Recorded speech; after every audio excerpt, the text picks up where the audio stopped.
Да, знаете, после выступления этой девушки вы захотите петь везде и всегда. Даже если вас попросят помолчать. Если что, на втором этаже есть караоке. Встречайте, Яковлева Сарглана.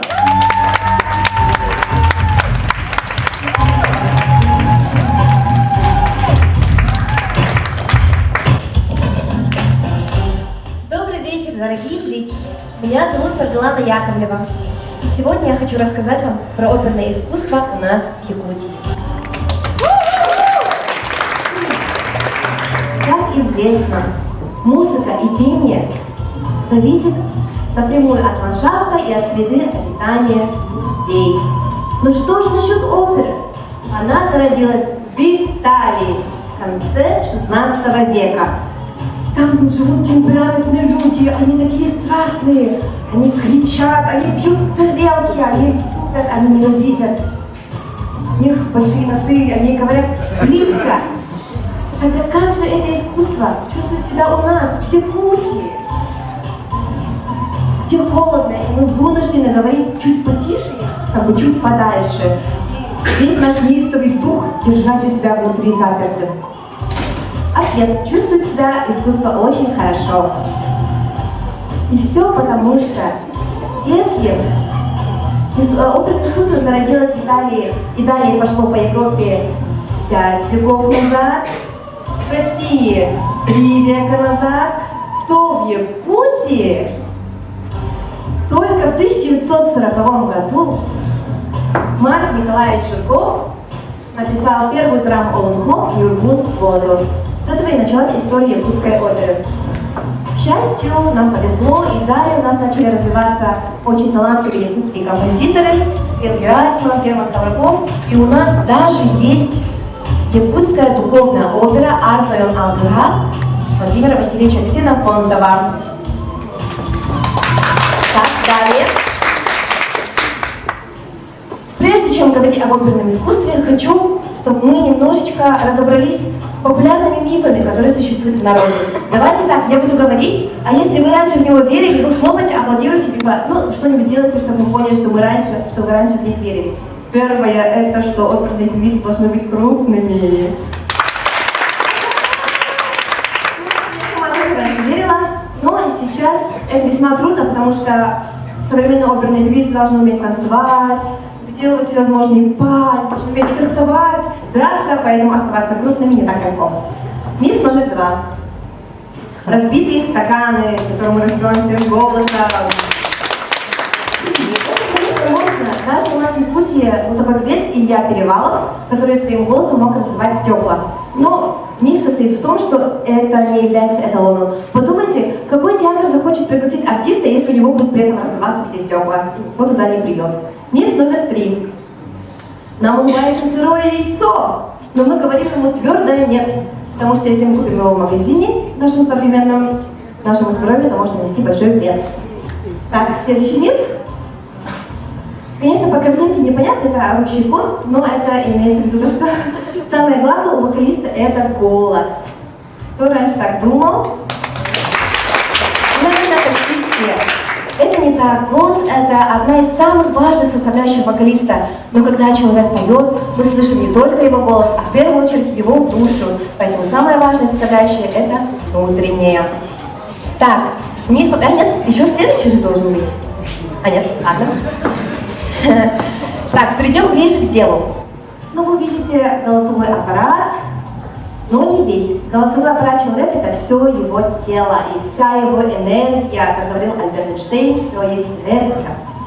В своем видео в Инстаграме я опрометчиво обещала, что за 1 минуту проведу экспресс-урок, если кто-то видел.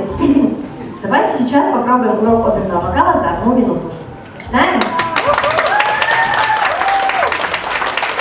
Чтоб красиво петь до гроба, купол сделайте снова.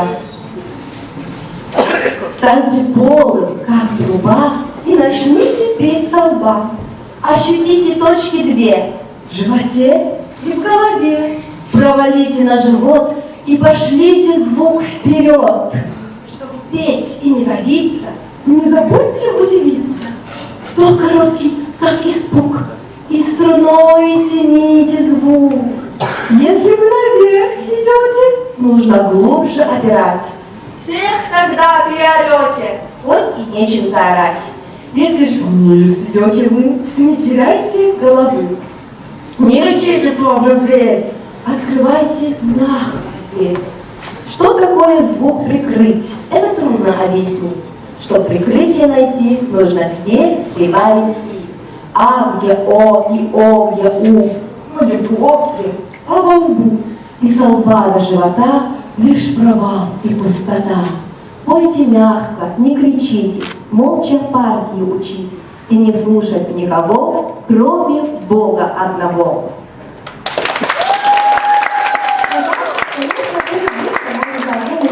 Но учиться этому, поверьте, очень сложно, поэтому каждый вокалист проходит многолетний упорный труд.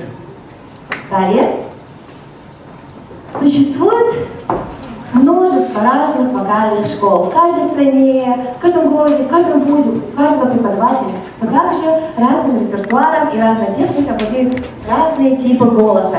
Тип голоса дается нам природой, и мы его никак не меняем, мы его можем только развивать. Вот здесь показаны, какие есть голоса. Я учусь в институте на 3-м курсе, и нас там только 3. И мне очень повезло, как будто сама судьба подстроила все для сегодняшнего Science Slam. Представители 2 других моих сокурсника — это Сардана Шараборина. Попросим ее выйти на сцену. Сардана у нас обладательница самого высокого женского голоса, колоратурная сопрано. Оцените, сколько длинности она может быть. Сейчас она вам ее немножко продемонстрирует.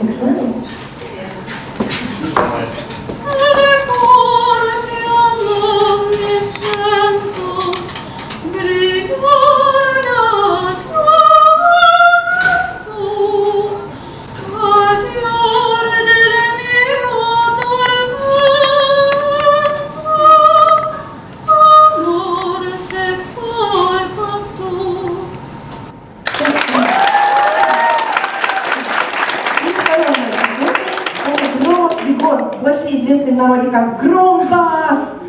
Можно его фотографию. Сегодня он, к сожалению, не смог подойти. Он на прогоне Нюргун Ботора. Он будет завтра. Вы можете его посмотреть в Театре оперы и балета в 6 часов. И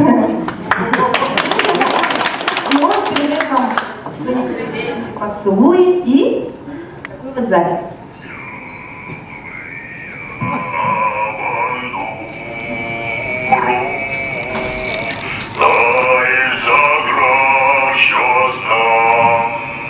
В общем, вот такой вот у него голос. Это самый низкий мужской голос — бас. Все это, конечно, прекрасно. Спасибо, Сардана, большое. Но на пути к звездам нас ждут тернии. Вот на этой картинке, которую я нашла в интернете, ха-ха, перечислены проблемы, с которыми часто мы сталкиваемся, особенно мы, которые живем в Якутии, чаще, к сожалению, сталкиваемся с ними, чем те, которые живут в более благоприятном климате. Вы можете их прочитать. С ними мы обращаемся к фониатору, это специальный врач-терапевт. Вот так. И чтобы бороться с этими ужасными неприятностями, которые могут предостерегать нас, например, перед выступлением или перед спектаклем, нету такого вокалиста, что мы его отменяем. Надо все равно выступить на уровне. И для этого я попросила помочь мне артистов театра, оперы и балета. Я провела у них опрос. Вот у них. Провела у них опрос, как они сохраняют, развивают, укрепляют свой голос. Далее. Ой. Вот такой я сделала опрос и представила его в виде таблицы. Почитала все проценты. Как вы сохраняете свой голос в зимние холода? Смотрите, 100% ответили, что они одеваются тепло. Стараюсь не говорить на холоде, не пью холодную воду, но это были самые популярные ответы. Некоторые были очень странные, поэтому.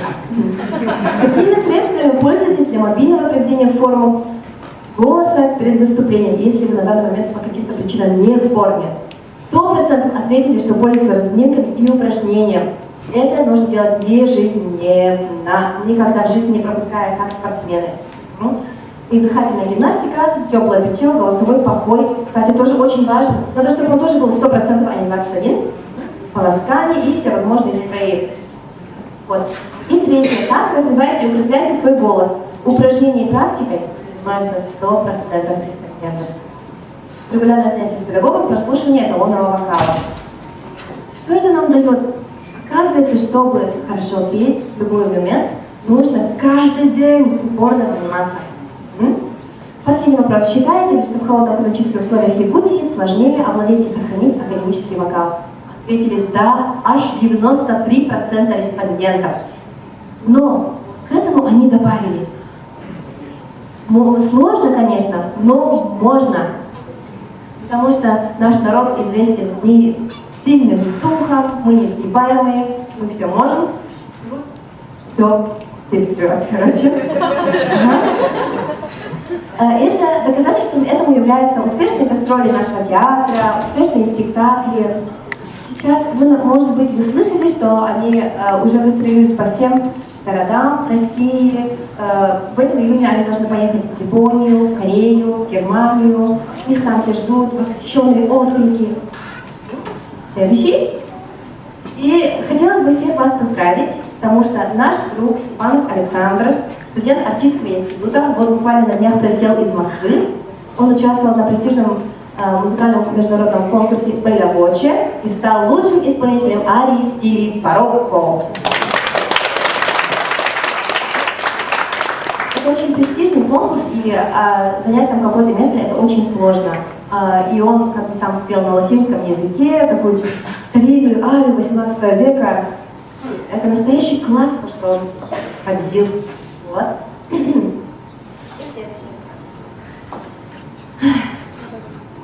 Я хочу, чтобы мой маленький опрос, мое маленькое исследование, может быть, стало в будущем чем-то вроде начала какой-нибудь специальной методички для вокалистов.